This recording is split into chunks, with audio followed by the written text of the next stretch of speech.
They say you can always hear it before you see anything. The humming, a low droning sound, almost like a didgeridoo being played from somewhere deep in the earth. The locals in Ashwood call it the dusk curse, and no one with sense dares to step into the forest after sundown. When the hikers went missing, nobody was surprised. Concerned, sure, but surprised, not even close. They were YouTubers, wanderlust watchers, or something like that. 5 of them. Young, cocky, always poking around abandoned places and whispering into GoPros about ghosts and cryptids. The kind of people who saw folklore as a challenge. Their final upload, at least the one they posted intentionally, was dated March 12th, a 30-minute teaser titled Ashwood After Dark, Breaking the Curse. It ended with the group standing at the tree line, the sun dipping low behind them, their laughter growing nervous as the first hints of the humming started. That video got nearly 1 million views. The ones that followed, those were different. They started showing up unannounced. No thumbnails, no titles, just timestamps. The first one dropped 2 days later, March 14th, 2:14 a.m. A shaky night vision shot.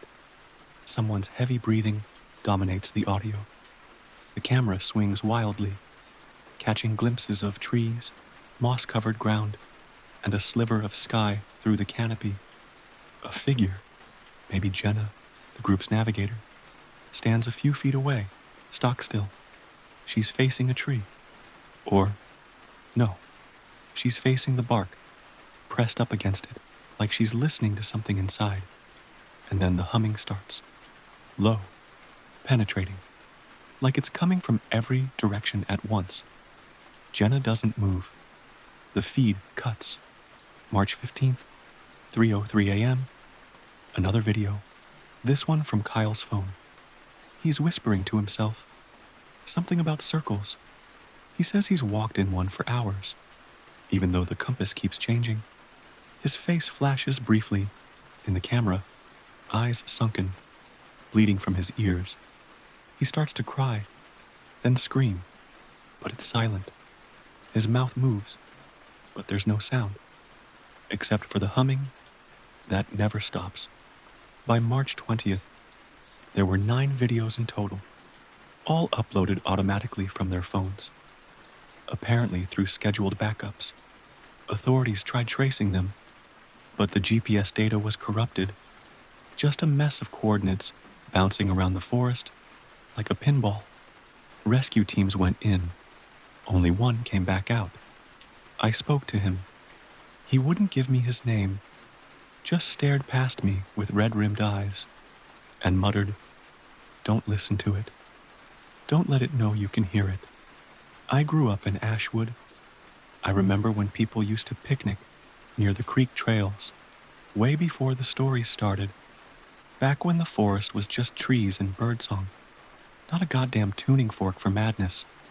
I always thought the stories were exaggerated, small-town superstition, until the videos. Curiosity's a hell of a drug. So, yeah, I went in. Don't ask why. I don't have a good answer. I just needed to know. Maybe I thought if I saw it myself, I could make sense of what happened to them. I brought a sat phone, a camera with analog backup, no wireless anything. I marked trees every 50 feet, set alarms for every half hour. I planned to be in and out before dusk. That was the plan. It started earlier than I expected.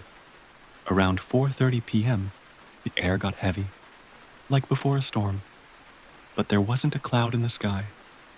The forest went dead quiet. No birds, no wind, just the growing pressure of something unseen. Then, the humming. Soft at first, barely there, but it drilled into the bones. My compass spun in lazy circles. My marks on the trees vanished. I don't mean I couldn't find them. I mean, they were gone. Bark uncut. Like I never touched them. I tried to leave. turned back exactly the way I came, walked for 20 minutes, found myself back at the same fallen log, the same empty water bottle I dropped on purpose. I swear I felt something watching me, not from the trees, but from under them, like the earth had eyes. Then I heard a voice, Kyle's, clear as day, right behind me. Hey, over here. I spun around, and there he was, or something that looked like him, but wrong.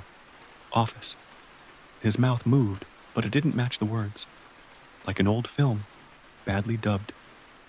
And his eyes, they were vibrating, literally shaking in their sockets, like they were struggling to stay inside his skull. I ran. The humming followed. I don't remember getting out.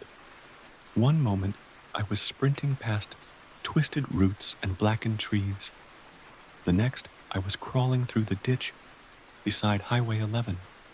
A trucker found me, said I was bleeding from my nose and ears, mumbling something about resonance patterns and wooden mouths. It's been 3 weeks. The authorities still haven't recovered the hikers' bodies, but their phones are still uploading. One yesterday, one this morning, each one darker than the last. The latest one showed the forest floor, still, silent. Then, just before the video cut, a single sentence whispered in that broken, dub-like voice. You can hear it now, can't you? I haven't left my apartment since. Not because I'm afraid of going outside, but because I started hearing it again. The humming, even when there's no sound. And it's getting louder. Thanks for watching Cryptic Chronicles. If you love eerie stories and creepy tales, be sure to like, comment, and subscribe for more. See you in the next one.